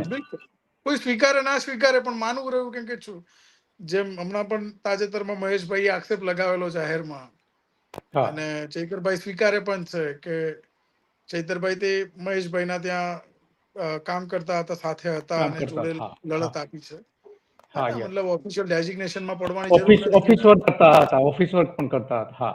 એટલે સાંગઠનિક માળખાની અંદર એવું એવું ના હોય કે કોઈ ખાલી પેપર વર્ક કરતું હોય, હે ને, જે હા રીતે હા ચીતરવાનો પ્રયત્ન બધું કર્યો યસ છે, રાઈટ. એ બિહાફ મહેશભાઈ ત્યાં આગળ સંઘર્ષ કર્યા છે, લોકો માટે ચૈતર બી લડ્યા છે. કોઈ કારણોસર તે ત્યાંથી નીકળી ગયા, પણ મૂળ છોટુભાઈના જે વિચારધારા હતી કે તેમનો જે વારસો હતો તે લઈને તે યુવાનો આગળ નીકળ્યા અને આજે આમ આદમી પાર્ટી સાથે ગયા અને ત્યાંથી લડી રહ્યા છે, પણ કેન્દ્રમાં છે ચર્ચાના. એ મૂળ મારે એક વાત કરવી છે, પણ મને એવું લાગે, બહુ જ સ્પષ્ટ કહું તો, કે આદિવાસી સમુદાય માટે એક બહુ જ દિગ્ગજ નેતા છે આદિવાસી સમુદાયના સામાજિક અશોકભાઈ ચૌધરી. તેમનું એક બહુ જ સરસ વાક્ય હતું અમારી વચ્ચે એક સંવાદમાં. એમણે કીધેલું કે આદિવાસી સમાજનું જે રાજકારણ છે અત્યારે પ્રિમેટિવ એરામાં છે. કેમ કે ત્રીજી ચોથી પેઢી એવી હતી કે જે મુખ્ય પ્રવાહના સંપર્કમાં આવેલી છે અને તે હજુ રાજકારણ કરવાની શરૂઆત કરેલી છે. જે દિવસે એ લોકો રાજકારણ કરતા શીખી ગયા ને, હાલાકી શીખવા દેશે નહીં જલ્દી આ લોકો, હા યસ રાઈટ, એમને ખતમ કરી નાખશે. પણ ખતમ એ કરી જે નાખશે યસ રાજકારણની વચ્ચે હવે ધીમે ધીમે મધ્યમાં આવી રહ્યા છે. કેમ કે આપણે જોયું ભાજપના બી એક બહુ જ દિગ્ગજ નેતા જે કદાચ મુખ્યમંત્રીનો ચહેરો બની શકે, એને કેવી રીતે વેંતરી નાખ્યા આ લોકોએ. યસ યસ પૂરું થઈ ગયું છે રાજકારણીનું. તો એ મુખ્ય પ્રવાહના રાજકારણીઓ કે પક્ષો આદિવાસી કે વંચિત સમુદાયના જે નેતાઓ છે તેને બહુ સ્વીકારતા નથી. એ એની એક વરવી વાસ્તવિકતા છે. અને ચૈતર માટે બી મને ચિંતા એ જ બાબતની છે કે જે રીતે ચૈતરભાઈનું કેમ્પેન ચાલી રહ્યું છે કે છોટુભાઈનો વારસો આગળ વધારી રહ્યા કે પોતાની વિચારધારા કે જે પણ આદિવાસી સમુદાયના હક અધિકારોની વાત કરી રહ્યા છે, તે જે તે પક્ષના નેતાઓ ચૈતરનું પણ એવું પરિસ્થિતિ ના લાવીને ઊભી કરે એની ચિંતા સતત રહેતી હોય છે. હા યસ યસ એટલે મોટાભાગના નેતાઓએ આદિવાસી નેતાઓનો મિસયુઝ જ કર્યો છે. અમરસિંહ ચૌધરીથી લઈને આપણે ઘણા બધા જોયા પણ છે કે એક સમયે ગણપત વસાવા છે, એક સમયે મંગુભાઈ છે, ઘણા બધા એવા નેતાઓને આપણે નામ આપી શકીએ કે જે પોતાના પગ ઉપર આગળ વધી શકે એમ હતા, પરંતુ એને ધીમે ધીમે ખતમ કરી દીધા. એમાં એક છેલ્લું જે નામ આપણી સામે આવ્યું છે ચૈત્ર વસાવાનું, તો એ પણ તમે જે કહી રહ્યા છો આવું થઈ શકે છે. રાજકારણમાં બધું શક્ય છે, કારણ કે જ્યાં રાજકારણમાં કોઈ નીતિ જ નથી, કોઈ નૈતિકતા ન હોય, ત્યાં આ શક્ય બને છે. પરંતુ આમાં સૌથી મોટો સવાલ એ છે કે છોટુભાઈએ એક પક્ષ રચ્યો, પક્ષ રાજકારણમાં જબરદસ્ત એમને પકડ ઊભી કરી, તો એમના સંતાનો ખાસ કરીને મહેશ વસાવા તો એ કેમ વિરુદ્ધમાં ગયા? શું તમે એને કઈ રીતે જોઈ રહ્યા છો કે આ કુટુંબના કારણે થઈ રહ્યું છે કે વારસદાર ન નિયુક્ત કરવાના કારણે થયું છે કે એની રાજકીય મહત્વકાંક્ષાના કારણે થયું છે, અથવા તો સામેની પાર્ટી આ નેતાને ખતમ કરવા માટે આ બધું કરી રહ્યું છે? એમાંથી તમને કયું શું લાગી રહ્યું છે? છોટુભાઈને ખતમ કરવા તો સતત કોંગ્રેસ અને ભાજપ બંનેના કાવા દાવા વર્ષોથી રહ્યા છે. અને એનું કારણ બહુ સ્પષ્ટ એક બેઝિક કહી દઉં તમને, તો કદાચ છોટુભાઈ 2019ની અંદર જ સંસદમાં પહોંચી ગયા હોત. ભરૂચ લોકસભા બેઠક જે છે ત્યાંથી બીટીપી તરફથી છોટુભાઈ વસાવાએ કોંગ્રેસ સાથે અલાયન્સ કરીને પોતાનું ફોર્મ ભરેલું હતું. બની શકે કદાચ જો કોંગ્રેસે ગઠબંધનનો ધર્મ નિભાવ્યો હોત અને પોતાના બીજા અવનવા ડમી કે બીજા પ્રકારના ઉમેદવારોને ના ઉતાર્યા હોત અને મત ના તોડ્યા હોત, તો છોટુભાઈ જે ડિઝર્વ કરે છે એમ તે સાંસદમાં 2019માં જ પહોંચેલા હોત, પણ એ ના થયું.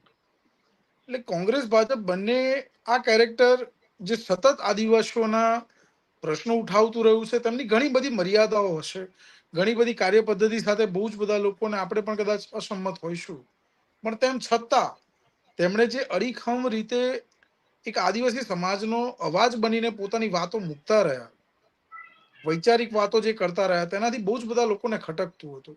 ભૂતકાળમાં મેં સાંભળ્યું છે કે તેમના કાર ઉપર બોમ્બ બ્લાસ્ટ પણ થયો છે. બરાબર, એટલે આ પ્રકારની ઘટનાઓ પણ બની છે, ઘણા હુમલા થયા છે, ઘણા બધા કેસો તેમણે સહન કર્યા છે. તેમ છતાં તેઓ અડીખમ ઉભા રહ્યા આટલા વર્ષો, એ બહુ મોટી બાબત હતી. 2022ની ચૂંટણીમાં પણ જે આખું રાજરમત થઈ તે ચોક્કસ તેમના પારિવારિક વિખવાદોનું કારણ હોઈ શકે. અને ક્યાંક ને ક્યાંક એમની સીટ ગુમાવવાનો વારો આવ્યો. બાકી એ કલ્પના કરવી કે છોટુભાઈ પોતાના મત વિસ્તારની અંદર ઝઘડિયા હારે. જેવી બેઠક ગુમાવે એ બિલકુલ માની શકાય તેવી બાબત નહોતી, પણ એ થયું. અને થયા પછી પણ ઠીક છે, એમની ઉંમર પણ થઈ છે, ઘણા લાંબા સમયથી તેઓ લડી રહ્યા હતા. હવે આ આદિવાસી 1985 થી લગભગ 1985 માં પહેલી ચૂંટણી લડ્યા હતા એ. બિલકુલ બિલકુલ ઘણા લાંબા હા. સમયથી તેઓ, કે સ્વાસ્થ્યના પણ પ્રશ્નો ધીમે ધીમે થોડા ઉત્પન્ન થવાના ઉંમર સાથે, એટલે તેઓ તે છતાં બી આ ઉંમરે જે પ્રયત્નો કરી રહ્યા છે અત્યારે પણ એક કોઈ યુવાનને શરમાવે તે રીતે એમ કહી શકીએ કે જ્યારે બધા યુવાનો પક્ષો છોડીને કે પછી કોંગ્રેસના નેતાઓ શરમ કર્યા વગર ભાજપમાં જાય છે, કે ભાજપ વાળા કંઈક બીજા પક્ષમાં જાય છે, ત્રીજા પક્ષમાં જાય છે, એવી પોઝિશનમાં બી એ માણસ પોતાની વિચારધારા સાથે અડીખમ રહીને એમ કહે છે કે ના, કઈ નહીં, મારો છોકરો ગતો રહ્યો, કોઈ વાંધો નથી, હું નવો પક્ષ લઈને આવીશ કે નવું સંગઠન બનાવીશ. અને આજના યુવાનોને પણ શરમાવે એ ઉર્જા સાથે તે આ વાત કરી રહ્યા છે. એ ચોક્કસ પ્રેરણાદાયી રહે છે. બરાબર છે, આ વાત સાચી છે. પ્રેરણાદાયી તો છે જ, કારણ કે એમની રાજકીય સફર આપણે જોઈએ તો એવું જ છે. 85 લઈને એની પેલા એમના જે સસરા સાથે રહીને જે આખું રાજકીય, જ્યારે ગુજરાતનું અસ્તિત્વ નહોતું, મુંબઈ રાજ્ય તરીકે ઓળખાતું હતું, ત્યારથી એ રાજકારણમાં એક્ટિવ થતા. લગભગ 18 વર્ષની ઉંમરથી એ જોડાયેલા હતા. અને સરકારી નોકરી કરી હતી એમણે, 3 વર્ષ કરી અને પછી છોડી દીધી. આઈ થિંક લગભગ તલાટી તરીકે કામ કરતા હતા અને છોડી દીધી. પછી એમના સસરા સાથે રહીને એમની સાથે રહીને એને રાજકારણમાં સાથે રહ્યા અને કોંગ્રેસ સાથેના સંબંધો સુધાર્યા, સામ્યવાદી પક્ષો સાથેના સારા સંબંધો રહ્યા. અને જ્યારે પહેલી વખત લગભગ ચૂંટાયા ત્યારે 1990માં ચીમનભાઈની જ્યારે 1990માં ચીમનભાઈએ જનતા દળની એને ટિકિટ આપી હતી, ત્યારે લગભગ એ ચૂંટાયા હતા પહેલી વખત. તો આ આખું રાજકીય જે સફર એમની છે છોટુભાઈ વસાવાની, તો આદિવાસી નેતા રમણ ચૌધરી, હા જો એ યાદ આવ્યું, રમણ ચૌધરી અને ડેડિયાપાડાના અમરસિંહ વસાવાની સાથે આદિજાતિ વિકાસ પક્ષની સ્થાપના પણ કરી હતી એમણે, અને કોંગ્રેસ વિરુદ્ધ આંદોલનો કર્યા હતા. આ બધું જે તમે કર્યા છો, વાત સાચી છે કે એમની જે રાજકીય સફર છે એના ઊંડા પાયા છે જ, આજે પણ છે. અને એટલા માટે ભલે મહેશ વસાવા 2002માં જેડીયુના ઉમેદવાર હતા અને પછી એ ચૂંટણી ન જીતી શકા, અને ત્યાર પછી પણ એ જીતીને એક વખત ધારાસભ્ય પણ થયા. 2007માં બીટીપીની એમણે સ્થાપના કરી છોટુભાઈ, અને એમણે પક્ષને મજબૂત કરનાર તો મહેશ વસાવા જ હતા. આઈ થિંક લગભગ એમણે સૌથી વધારે પક્ષને મજબૂત કર્યો, ભલે સ્થાપના કરી હોય છોટુભાઈએ 2007માં બીટીપીની. તો આ બધી જે એમના ઊંડાણ જે મૂળિયા જે છે એ રાજકીય મૂળિયા તો છે જ, અને હજુ લાંબો સમય રહેશે એવું તમને લાગી રહ્યું છે કે લાંબો સમય એમના મૂળિયા આદિવાસી વિસ્તારોમાં જળવાઈ રહેશે? બિલકુલ, તેમણે જે યુવાનોની ફોજ તૈયાર કરેલી છે, અને એવા ઘણા બધા યુવાનો છે કે જે સતત બહાર આવી રહ્યા છે તેમની સાથે, જે નવું સંગઠન લઈને આવેલા છે તેના માધ્યમથી પણ ચોક્કસ આદિવાસી વિસ્તારોમાં, કેમ કે આપણે જોઈએ છે બહુ જ બધા કૌભાંડો હોય છે, બહુ જ બધી એવી નીતિ વિષયક બાબતો હોય છે કે જ્યાં આદિવાસી વિસ્તારોની અંદર પક્ષ વિપક્ષ બંને ક્યાંક મિલીજુલી સરકાર ચલાવતા હોય છે. તેવામાં એક મોનિટરિંગ સિસ્ટમ કે એક પ્રજાની એક સોશિયલ પ્રેશર ગ્રુપ તરીકેની જે ભૂમિકા હોય છે એ આવા સંગઠનો ભજવી શકતા હોય છે. અને તેના કારણે હું એવું સ્પષ્ટ માનું છું કે છોટુભાઈનું જે આટલા વર્ષોનું નામ છે, કે તેમનું જે કામ છે, ચોક્કસ એને થોડીક અસર પડી હશે, ડેમેજ થયું હશે, પણ હવે જે નવું સંગઠન લઈને પાછા આવી રહ્યા છે તેમાં એક પ્રેશર ગ્રુપ તરીકે કેવી રીતે પોતાની ભૂમિકા ભજવે છે એ જોવું રહ્યું. ખાસ બરાબર. તમારી અત્યારની ચર્ચામાં મને પાછું એ દિશામાં આવવાનું મન થાય કે ભરૂચ લોકસભા બેઠકની શું પરિસ્થિતિ છોટુભાઈ કરશે હા, એના યસ, ઉપર જરૂર. કારણ કે એટલા માટે રોમેલજી, કારણ કે ભરૂચ, હા, કારણ કે એટલા માટે તમે આ મુદ્દો સારો ઉભો કર્યો, કારણ કે ભરૂચમાં લગભગ એ 5 વખત લોકસભાની ચૂંટણી લડ્યા છે છોટુભાઈ, અને એક પણ વખત જીતા નથી. એટલે તો હવે ભરૂચમાં શું એ કરી શકશે? હા, યસ, એ સારો મુદ્દો છે તમારો. એટલે એના ઉપર પણ ઘણા બધા સમીકરણો નક્કી થશે કે છોટુભાઈ એમાં શું ભૂમિકા ભજવે છે, ભૂમિકા, યસ. એમની શું ભૂમિકા આવે છે. કેમ કે જેમ તમે આવે છે, હા. શરૂઆતમાં કીધું કે બની શકે કદાચ કોઈ બીજા પક્ષ સાથે પણ તેઓ અલાયન્સ કરીને ત્યાં આગળ ઉમેદવાર ઉતારે, કાં તો પોતે ઉભા રહે, અને એનું પરિણામ કદાચ એવું બી બને. કેમ કે મતલબ ગુજરાતમાં 26 બેઠકોમાં ભાજપને હરાવવી બહુ જ કપરો ટાસ્ક છે, ખૂબ જ કઠિન ટાસ્ક છે. કોઈ પણ કદાચ મુંગેરીલાલના સ્વપ્ન જોઈ શકે એ વાત બરાબર છે, પણ કાઠું છે, બહુ જ કાઠું છે. એવું પણ નથી કે અશક્ય છે, પ્રોપર મહેનત કરીને જઈ શકાય, પરંતુ ગ્રાઉન્ડ ઉપર જોઈએ છે તો એવું જોવા મળતું હોય છે કે ચૂંટણી ખાલી ભાજપને જીતવી છે, કેમ કે એ જ યાત્રાઓ કાઢે છે, એ જ મિટિંગો લે છે, એ જ સભાઓ ભરે છે. વિપક્ષ તમને ત્યાં જોવા મળતો નથી. માટે એવું માનવું કે કોઈ વિપક્ષનો નેતા એમ કે અમે આટલા જીતવાના, તો મને એવું થાય કે ભાઈ રહેવા દે, આવી બધી વાતો ના કરશો, હે ને. કેમ કે જે પણ વિસ્તારોમાં જઈએ ત્યાં ભાજપના જ કાર્યકર્તાઓ ફરતા હોય છે મોટા ભાગે. અત્યારે પણ ગ્રાઉન્ડ ઉપર ચૂંટણી માથે છે ત્યારે પણ એવી હાલત છે. અને જે વિસ્તારોની અંદર ક્યાંક એવા નેતાઓ કે હમણાં તાજેતરમાં રાજપીપળાની અંદર રાહુલ ગાંધી જયારે આવ્યા ત્યારે હું પણ સામાજિક સંગઠનોની એક બેઠક હતી, રાહુલ ગાંધી પણ બેઠા હતા, તેઓએ સમય આપ્યો હતો બધા આગેવાનોને, તો અમે લોકો ગયા તો ત્યાં આગળ પણ મારા તરફથી જે વાત કરવાની હતી, મને જયારે રાહુલજી સાથે ચર્ચા થઈ ત્યારે બધાની વચ્ચે અમે આ જ વાત કરી કે તકલીફ, એટલે રાહુલનું એવું કેવું છે કે ગુજરાતમાં આટલા બધા પ્રશ્નો છે છતાં પોલિટિકલ પરિવર્તન કેમ નથી આવતું, રાજકીય પરિવર્તન કેમ નથી આવતું. રાહુલની જે વાત હતી આટલી જ હતી અને બહુ સાચી હતી એમની, કે લોકો નારાજ છે, 40% વોટ મળી રહ્યા છે તમને, ભાજપ વિરોધી મતો 40% છે, તમે 4-5%, 6% સ્વિંગ નથી કરાવી શકતા. શું કારણ હશે એની પાછળ? તો એના માટે યસ બહુ યસ સ્પષ્ટ ગુજરાત કોંગ્રેસના નેતાઓ જવાબદાર છે, બીજા જે વિપક્ષો બનીને ઉભરીને આવે છે તેના નેતાઓ જવાબદાર છે. અને એ સ્પષ્ટ દેખાય છે જ્યારે તમે ગ્રાઉન્ડ ઉપર આપણે જઈને બેસીએ છીએ કે વાત કરીએ છીએ, એ લીડરશિપ જોડે જઈને ચર્ચા કરીએ છીએ, તો ઘણીવાર એ નેતાઓ હમણાં તાજેતરમાં એક બહુ જ સારા પક્ષના નેતા એની સાથે આ જ રીતે વાત કરતા હતા, તો એ નેતા એવું બોલી ઉઠ્યા, રોમિલભાઈ તમે અમારું મોરલ ડાઉન કરો છો. એટલે ભાઈ મારું કામ કે તમને પ્રેરણા આપવાનું થોડું છે, વાસ્તવિકતા કહેવાનું છે. અને વાસ્તવિકતા કડવી છે તો હવે સ્વીકારવી ન કડવી છે, સ્વીકારવી આપણી ઉપર છે. પણ બરાબર છે. યસ યસ આદિવાસી વિસ્તારોમાં સતત ભાજપ 2017 પહેલાના જે ચૂંટણીઓ છે, 2014ની ચૂંટણીમાં મારું બહુ સ્પષ્ટ માનવું હતું કે ભાજપ ત્યાં નહીં ફાવે અને નથી ફાવી. પણ 19 પછી 17 પછી હું સતત બોલતો રહ્યો છું કે હમણાં પરિવર્તન ત્યાં આગળ બહુ કાઠું છે. અને એ કોંગ્રેસના ભોગે, કેમ કે કોંગ્રેસે જે પ્રકારની નીતિઓ અપનાવી ત્યાં, અને કોંગ્રેસે જે પ્રકારે ત્યાંના મુદ્દાઓ આઇસોલેટ કર્યા, હું વારંવાર બોલતો રહ્યો છું કે લાખો લોકોના ચીટફંડ અને પોન્જી કૌભાંડોની અંદર પૈસા લૂંટી ગયા. ગુજરાતનો મુખ્ય વિપક્ષ એક શબ્દ બોલવા તૈયાર નથી. 1,83,000 જેટલા 1,83,000 જેટલા જંગલ જમીનના દાવા થયા, એમાંથી 50% દાવાઓ હજુ સુધી મંજૂર નથી થયા, પેન્ડિંગ છે. છતાં ભાજપ ચૂંટણી જીતી જાય તો પછી એ વિપક્ષની ખામી છે, નાગરિકોની પણ ખામી છે. પણ નાગરિકો ક્યાંક ને ક્યાંક એ વિપક્ષની જે પ્લેટફોર્મ છે એ પ્લેટફોર્મનો ઉપયોગ કરતા હોય છે આવી બાબતો લઈને બહાર નીકળવા માટે, કે વ્યવસ્થા સામાન્ય નાગરિકને 8 કલાકથી 12 કલાક સુધી મજૂરી કરાવે છે 24 કલાકમાંથી. તે 12 કલાક મજૂરી કરવા વાળો, પોતાના પેટ માટે કામ કરનારો નાગરિક ક્યારે લડવા જવાનો? માંડ એને 2 કલાક પરિવાર માટે મળે છે, 8 કલાક 9 કલાક તો એને ઊંઘવું પડે, કેમ કે ઊંઘશે તો બીજા દિવસે મજૂરી કરવા જઈ શકશે.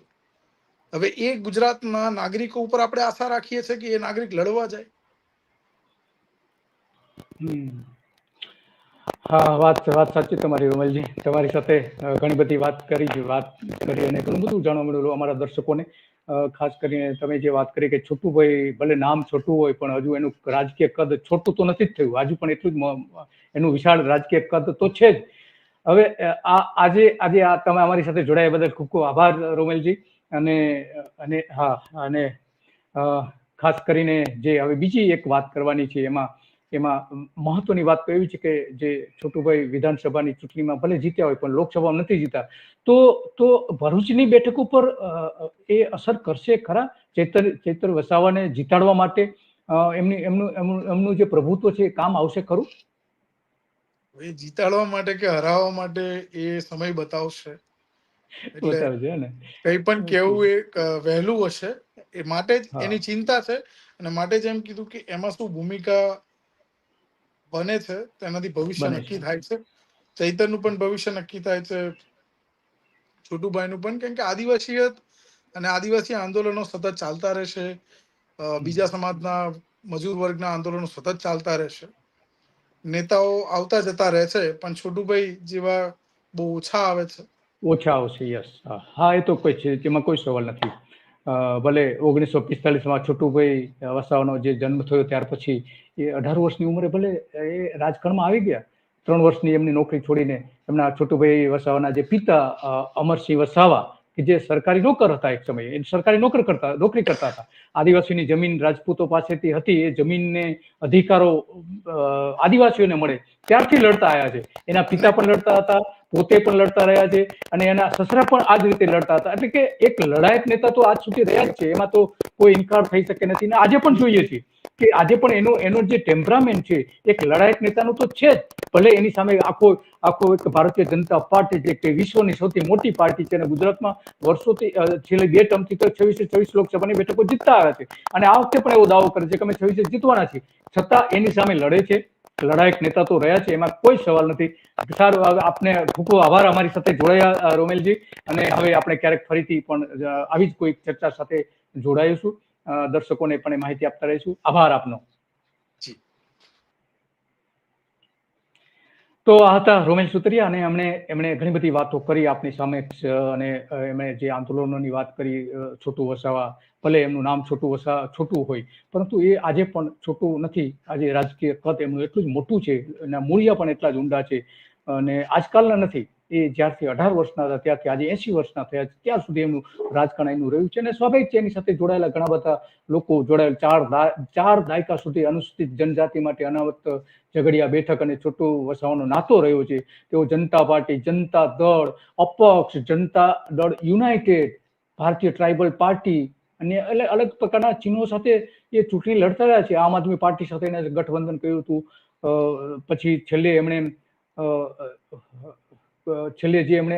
જે ચૂંટણી કરી એની કેટલાક ગઠબંધનો જે છે એમની સાથે પણ કર્યું હતું. તો આપણે જોઈએ છીએ કે છોટુ વસાવા એ અમરસિંહ ચૌધરી પછી 1990ના દાયકા સુધીમાં ગુજરાતમાં આદિવાસીના અનેક જૂથો ત્યાર પછી ભલે બની ગયા હોય, પણ એમણે પોતાનું અસ્તિત્વ તો ટકાવી જ રાખ્યું છે. મૂળજી નરસિંહ વસાવા મુંબઈ વિધાનસભામાં ધારાસભ્ય બન્યા પછી મૂળજીભાઈએ તેમના દીકરીનું લગ્ન છોટુભાઈ સાથે કરાવ્યું. એ ઓળખી ગયા હતા છોટુભાઈને. આમાં કંઈક તો એવું છે કે જે ભવિષ્યમાં એ કરી શકશે. એ ઓળખી ગયા હતા મૂળજીભાઈ નરસિંહભાઈ વસાવા, અને એટલા માટે ત્યારથી એ સસરા શાહની વિચારધારા સાથે જોડાયેલા હતા. મૂળજીભાઈ જિલ્લા કોંગ્રેસના નેતા કે અન્ય રાજકીય નેતાઓને જ્યારે મળવા જાય ત્યારે છોટુભાઈને હંમેશા માટે સાથે લઈ જતા હતા. આસામના ભરૂચના જિલ્લાના કોમ્યુનિસ્ટ નેતાઓના સંપર્કમાં તેઓ આવ્યા હતા. આદિવાસી પર અત્યાચાર થાય ત્યારે ત્યાં તેઓ જતા હતા. આસામમાં પણ જતા હતા. સપ્ટેમ્બર 1971માં છોટુભાઈના સસરા મૂળજીભાઈની હત્યા થઈ હતી એમની, અને ઇન્દિરા ગાંધીની સરકાર દ્વારા દેશમાં કટોકટી લાદવામાં આવી હતી. છોટુભાઈની ધરપકડ થઈ હતી, ને 1976માં તેમને છોડી દેવામાં આવ્યા હતા જેલમાંથી. એ પછી તેઓ ગામના સરપંચ પણ બન્યા હતા. એટલે કે એમની સફર પણ એક નાના પાયા ઉપરથી પણ શરૂ થઈ હતી. છોટુભાઈ દલિત, આદિવાસી અને મુસ્લિમના એકતાની વારંવાર વાત કરે છે. 2.5 દાયકાથી તો તેઓ દરેક ચૂંટણીમાં છોટુભાઈની અને રાજકીય ચાલની ચર્ચા પણ આખા ગુજરાતમાં થતી હોય છે. પોતાનું પ્રભુત્વ આખા ગુજરાતમાં એ આ રીતે તો જાળવી જ રાખે છે. અખબારોમાં એની ચર્ચા થાય છે, ટીવી ઉપર એની ચર્ચા થાય છે. દરેક ચૂંટણી વખતે છોટુભાઈનું નામ હોય જ, અને જેના કારણે આદિવાસી સમાજ અને આખો ગુજરાતના રાજકારણની મુખ્ય ધારામાં વહેતો થયો હોય તો એ છોટુભાઈના કારણે એવું કહી શકાય. અમરસિંહ ચૌધરી વખતે પણ નહીં, ભલે અમરસિંહ ચૌધરી ગુજરાતના મુખ્યમંત્રી રહ્યા હતા, પરંતુ આદિવાસી સમાજને મુખ્ય ધારા સાથે લાવી નતા શક્યા જે છોટુભાઈએ કામ કર્યું હતું. ચૈત્ર વસાવા ખેતીવાડી અધિકારી રહ્યા હતા, અને ત્યારે પણ એને ભારે ચર્ચા થઈ હતી. એ રીતે છોટુભાઈ પણ એક સરકારી અધિકારી કર્મચારી પણ હતા. અને મહેશભાઈ હવે છોટુભાઈના કહ્યામાં નથી રહ્યા, અને એટલા માટે તો એ ત્યાં ગયા છે. તો એવું લાગી રહ્યું છે કે છોટુભાઈ ક્યાંક તો ભૂલ કરી છે, કારણ કે ભાજપ કો હટાવો એવું એક પણ રમેશ પરસાણાએ કોમેન્ટ કરી છે. તો આ એક લાગણી છે. ત્યાં ભાજપ વિરોધી આદિવાસીમાં લોકો ઘણા બધા આવી રીતે વિચારી રહ્યા છે. તો આપણે મૂળ વાત જે કરતા હતા મનસુખ વસાવા અને ચૈત્ર વસાવા વચ્ચે જે કૌટુંબિક ઘર્ષણ અગાઉ જે થયું હતું એના ભાગરૂપે આજે એક કૌટુંબિક પાર્ટી હતી એ વિખેર થઈ ગઈ છે અને નવી એક પાર્ટીનું અસ્તિત્વ આવ્યું છે. આ બધાની વચ્ચે છોટુભાઈ પોતાની હાજરી બનાવી રાખતા આવડે છે. દર ચૂંટણીમાં આપણે જોયું છે કે છોટુભાઈની ચર્ચા હોય છે અને અનેક પ્રકારના સંગઠનો સાથે એ જોડાણ કરતા આવ્યા છે અને એટલા માટે આજે એ પોતાનું અસ્તિત્વ જાળવી રાખ્યા છે. તકવાદી પક્ષો વારંવાર આવતા ગયા છે અને એની સાથે એ જોડાતા પણ રહ્યા છે. છોટુભાઈ વસાવાએ ભારતીય ટ્રાઇબલ પાર્ટી નામનું રાજનૈતિક દળ જે બનાવ્યું હતું અને 12% આદિવાસી મતદારો ગુજરાતમાં છે, 12% થી લઈને 15%. કેટલા છે એ હજુ સ્પષ્ટ નથી, પણ 12% થી 15% સુધીના આદિવાસી મતો છે એમાં. અને એટલા માટે આખી વાત સામે આવીને ઉભી રહી છે અને વસાવા ભરૂચ જિલ્લાના ભરૂચ ઉપરાંત નર્મદા, ડાંગ જેવા જિલ્લાઓમાં તેનો ખાસો પ્રભાવ આજે પણ છે. ભલે એમનો આંતરિક ઝઘડાના કારણે એક પક્ષનું અસ્તિત્વ આવી ગયું છે, પરંતુ હવે એ પોતાનું અસ્તિત્વ કેમ ટકાવવું એ સારી રીતે જાણે છે. ભલે પિતા પુત્ર વચ્ચે ધમસાણ થયું હોય, પરંતુ એમણે ભિલિસ્તાન ટાઈગર સેના સાથે ભાજપમાં વિલીનીકરણ કરવા માટે તૈયારી હોવાનું માનવામાં આવતું હતું અગાઉથી જ, અને એ જ થયું છે. ભિલિસ્તાન ટાઈગર સેના એને આખા આદિવાસી પટ્ટામાં એ ભિલિસ્તાન ટાઈગર સેનાનો ઘણા બધા આંદોલનો પણ કર્યા હતા અને એ બધા એવા જો કે એમાં વિવાદ પણ થયા હતા કે આદિવાસી પટ્ટો જે છે એ અલગ રાજ્યની માંગણી કરતા હતા. મધ્યપ્રદેશ, રાજસ્થાન અને ગુજરાતના જે આદિવાસી વિસ્તારો છે જેને ભિલિસ્તાન તરીકે વારંવાર જાહેર કરવામાં આવતું હતું જ્યારથી અંગ્રેજો સામે લડવામાં આવતું હતું ત્યારે, અને ગુજરાત અને મહારાષ્ટ્ર બે અલગ થયું ત્યારે પણ માંગણી કરવામાં આવતી હતી કે અમને આદિવાસી વિસ્તાર જે છે એ એક ભિલિસ્તાન તરીકે અમને જાહેર કરવામાં આવે, પરંતુ એ નથી થઈ શક્યું. આજ સુધી પણ નથી થઈ શક્યું. ભલે એમણે ભિલિસ્તાન ટાઈગર સેના બનાવી હોય અને એને મજબૂત કરી હોય, છતાં પણ એ નથી થઈ શક્યું. એ હકીકત છે. આદિવાસી અને આપણે એમને ઘણી જગ્યાએ અન્યાય થતો હોવાની પણ લાગણી જોઈ છે અને ભારતીય ટ્રાઇબલ પક્ષને ભરૂચની સ્થાનિક સંસ્થાઓની ચૂંટણી માટે એમ્સ સાથે પણ એમણે ઓવૈસી સાથે પણ એમણે ગઠબંધન અગાઉ કર્યું હતું, છતાં એમને પણ એમાં થોડી ઘણી સફળતા મળી હતી. તો વારંવાર બે પક્ષ પલટો કરતા રહ્યા છે, બીજા સાથે જોડાણ કરતા રહ્યા છે, છતાં પણ આજે એ પોતાનું અસ્તિત્વ આ બધા જ બાબતોમાં ટકાવી રાખ્યા છે. એ જ બતાવે છે કે એમનું પ્રભુત્વ આજે છે ભલે એક કૌટુંબિક પક્ષ બની ગયો હોય છતાં પણ. બસ આજે તો આટલું જ, અને આવતીકાલે પણ આવા જ એક મુદ્દાઓ પર આપણે ફરીથી મળીશું. નમસ્તે.